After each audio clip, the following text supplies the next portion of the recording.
Hi friends, నమస్తే. తెలంగాణ రాష్ట్రంలో నిర్వహిస్తున్నటువంటి ఇందిరమ్మ ఇండ్ల పథకానికి సంబంధించి పలుచోట్ల ఇలాంటి ఆరోపణలైతే వినిపిస్తున్నమాట వాస్తవమే. మీ యొక్క గ్రామంలో కూడా ఇందిరమ్మ ఇండ్లకి సంబంధించినటువంటి సర్వే సజావుగా జరిగిందా? మీకు మీ విలేజ్లో అర్హులకి మాత్రమే ఇందిరమ్మ ఇండ్లు వచ్చాయా, లేదు అంటే అనర్హులకి కూడా ఈ యొక్క ఇందిరమ్మ ఇండ్లని ఇచ్చారా అని చెప్పేసిన ఇన్ఫర్మేషన్ అయితే మీరు కామెంట్ రూపంలో తెలియజేయండి.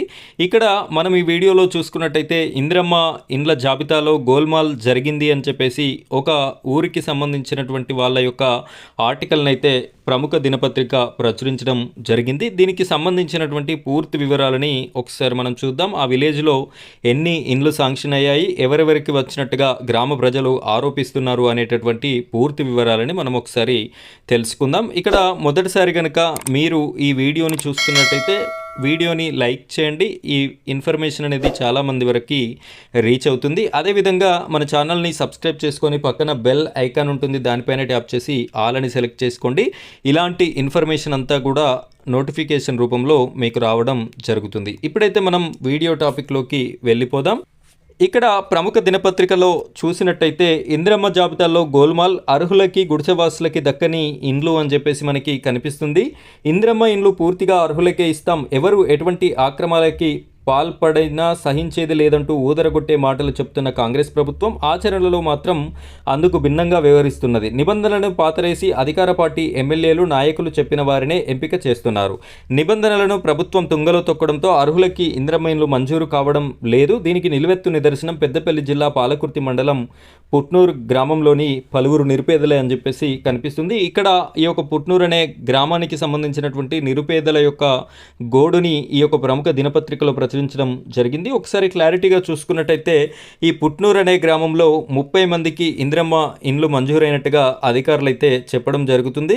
నిబంధనల ప్రకారం ముందు వరుసలో ఉండాల్సినటువంటి నిరుపేదలకి మాత్రం జాబితాలో అవకాశం దక్కలేదు అని చెప్పేసి ఈ యొక్క ఆర్టికల్లో మనకి చెప్తున్నారు. ఏండ్ల తరబడి గుడిసెల్లోనే ఉంటున్న వారిని పక్కన పెట్టారు. గ్రామ సభలు జరిగినప్పుడు సదరు నిరుపేదలకి మంజూరు అయినట్టు గ్రామ సభలలో మంజూరు అయినట్టుగా పేర్లని చదివినప్పటికీ కూడా ఫైనల్ లిస్ట్లో వీరి యొక్క పేర్లనైతే తొలగించడం జరిగింది అని చెప్పేసి వీరు చెప్తున్నారు. వీరు ఉండేటటువంటి ఇండ్లు కూడా తాటి కమ్మలతో వేసుకున్నటువంటి గుడిసెలు, పైన కవర్లు కప్పుకున్నటువంటి గుడిసెల్లో నివసిస్తున్నాము. ఈ గ్రామంలో మాకంటే పేదవారు ఎవరూ లేరు, ముందు వరుసలో ఉండాల్సినటువంటి వారిని మమ్మల్ని పక్కకి నెట్టేసి వేరే అనర్హులకి ఈ ఇండ్లు ఇచ్చారు అని చెప్పేసి అయితే ఆరోపణ చేయడం జరుగుతుంది. ఇక్కడ ఒకసారి మనం క్లారిటీగా చూసుకున్నట్టయితే ఇద్దరు మహిళలు దండం పెడుతూ ఇక్కడ ఫోటోలో కనిపిస్తున్నారు, చూడొచ్చు. నాకు 3 ఆడపిల్లలు, కనికరించండి అని చెప్పేసి ఎన్నికల్లో చేతి గుర్తుకి ఓటేస్తే ఇందిరమ్మ ఇండ్లు ఇస్తామన్నారు. చేతి గుర్తుకి ఓటేసిన మాకు ఇందిరమ్మ ఇండ్లు ఇవ్వలేదు. 3 ఆడపిల్లలతో కూలీ పని చేసుకుని బతుకుతున్నా. ఊళ్ళో నాకంటే పేదవాళ్ళు ఎవరూ లేరు. బాగా ఉన్నోళ్ళు ఇండ్లు ఇచ్చిండ్రు. గ్రామంలో 30 మందికి ఇండ్లు ఇస్తే నాలాంటి పేదోళ్ళకి మాత్రం రాలేదు.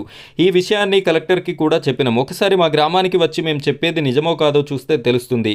గ్రామ సభల్లో మేము ఎంపిక అయినట్టు చెప్పిండ్రు. ఇప్పుడు అడిగితే మాత్రం మా చేతుల్లో ఏమీ లేదు, అంతా పైనుంచి వచ్చిందని చెప్తుండ్రు. పోనీ మాకెప్పుడు ఇస్తారో చెప్పండి అంటే చెప్తలేరు. పేదోళ్ళకి ఇస్తామని చెప్పి పెద్దోళ్ళకి, కాంగ్రెస్ వాళ్ళకి ఇస్తుండ్రు. కలెక్టర్ అధికారులు వచ్చి చూసి న్యాయం చేయాలి అని చెప్పేసి చేతులు జోడించి వేడుకోవడం అయితే జరుగుతుంది కలెక్టర్ గారిని.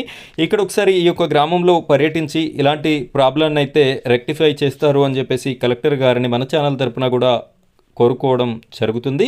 ఇక్కడ అప్పుడున్న పేరు ఇప్పుడేమైనట్టు ఇందిరమ్మ ఇండ్ల కోసం అందరిలాగే దరఖాస్తు చేసుకున్నాం. గ్రామ సభ రోజు మా పేరు చదివినరు, మాకు ఇల్లు వచ్చిందన్నారు. ఇప్పుడు మాత్రం లేదంటున్నారు. గ్రామ పంచాయతీ అధికారులను అడిగితే పైనుంచే పేర్లు వచ్చినాయి, మమ్మల్ని ఏం చేయమంటారు అంటున్నారు. మాకేమీ సంబంధం లేదంటున్నారు. గ్రామంలో మాకంటే పేదవారు ఎవరూ లేరు. ఆర్థికంగా ఉన్న వాళ్ళకి నాయకుల దగ్గరలోకి మాత్రం ఇండ్లు వచ్చిండ్రు. మేమేం పాపం చేసినామని మా పేర్లు ఎందుకు తొలగించిండ్రో చెప్పాలి అని చెప్పేసి దండుగుల లక్ష్మి, కూలీ, పుట్నూరు అని చెప్పేసి మనకి కనిపిస్తుంది. ఇక్కడ 90% అంగవైకల్యం ఉన్నటువంటి ఈ వికలాంగుడికి కూడా ఈ యొక్క ఇందిరమ్మ ఇల్లు ఇవ్వలేదు అని చెప్పేసి, నేను ఉండేటటువంటి ఇల్లు కూడా గుడిసే అని చెప్పేసి కూడా ఇతనైతే ఆరోపించడం జరుగుతుంది. సో ఈ విధమైనటువంటి ప్రాబ్లం ఈ యొక్క గ్రామంలోనే ఉందా, ఇంకా మిగతా ఎక్కడైనా ఉందా? ఈ వీడియో చూస్తున్న వారు కామెంట్ రూపంలో తెలియజేస్తారని కోరుకుంటున్నాను. ఫ్రెండ్స్, ఇది ఈరోజు టాపిక్. మరో టాపిక్తో మీ ముందుకి వీడియోని తీసుకొని వస్తాను. Thank you friends, thank you very much.